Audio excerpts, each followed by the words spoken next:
Hi everyone, welcome to DD classes. In last video we have discussed about the functions of central bank part 1.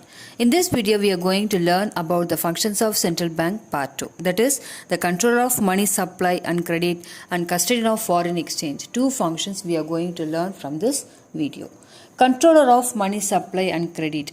So, due to some economic fluctuations, the central bank, that is RBI, controls the money supply and credit in the best interest of the economic.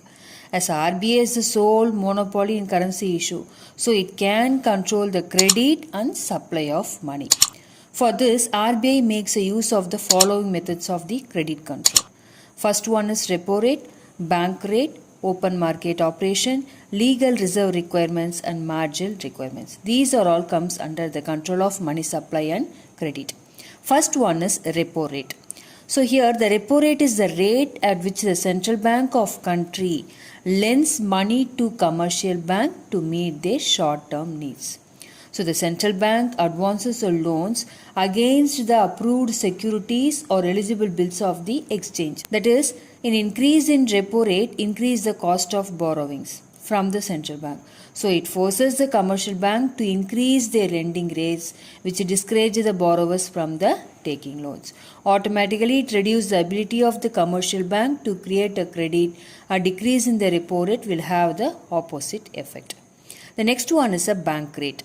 Bank rate is the rate at which the central bank of country lends money to commercial bank to meet their long-term needs. Please note this, the repo rate is the short-term needs and bank rate is the long-term needs. Here RBI has been actually using the bank rate to control the credit. So bank rate has the same effect as that of the repo rate. That is, an increase in bank rate increases the cost of borrowings from the central bank. So which leads to increase in lending rates by commercial bank. So it discourages the borrowers from taking a loans, which reduce the ability of commercial bank to adhere the credit. The next one is open market operation. So the open market operation refers to buying and selling of government securities by the central bank from or to the public and commercial bank. So the RBI is authorized to sell or purchase the treasury bills and government securities. Here one more thing is, it does not matter whether the securities are bought or sold to the public or banks, because ultimately the amounts will be deposited in or transferred from the some bank. The next one is legal reserve requirement. The another name of legal reserve requirement is a variable reserve ratio method. So according to the legal reserve requirement, commercial banks are obliged to maintain the reserves. It is a very quick and direct method for controlling the credit creating power of commercial bank. So the commercial banks are required to maintain the reserves on the two accounts.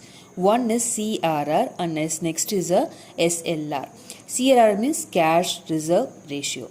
It refers to the minimum percentage of net demand and time liabilities to be kept by commercial bank with the central bank. A change in CRR affects the ability of commercial bank to create the credit. SLR means it refers to the minimum percentage of net demand and time liabilities which commercial banks are required to maintain with themselves. It is maintained in the form of designated liquid assets such as the excess reserve and government and other approved securities or current account balances with other banks. So change in SLR affects the freedom of banks to sell the government securities or borrow against them from the central bank. The next one is margin requirement. Here the margin is the difference between the amount of loan and market value of the security offered by the borrower against the loan. If the margin fixed by the central bank is 40% means, then commercial banks are allowed to give a loan only up to 60% of the value of security. So by changing the margin requirements, the RBI can alter the amount of the loans made against the securities by the bank. If an increase in margin reduces the borrowing capacity and money supply. The second function is custodian of foreign exchange. Custodian of foreign exchange reserve. The central bank also acts as a custodian of the country's stock of gold and reserve of foreign exchange. So this function enables the central bank to exercise a reasonable control on foreign exchange. According to regulation of foreign exchange, all foreign exchange transaction must be routed through the RBI only. So the centralization of foreign exchange transaction with RBI serves the two objectives. One is it helps in stabilizing the external value of currency, and next one is the coordinated policy towards the BOP situation of the country. I hope you all understand the functions of central bank. Thanks for watching. Share and subscribe my channel. Thank you.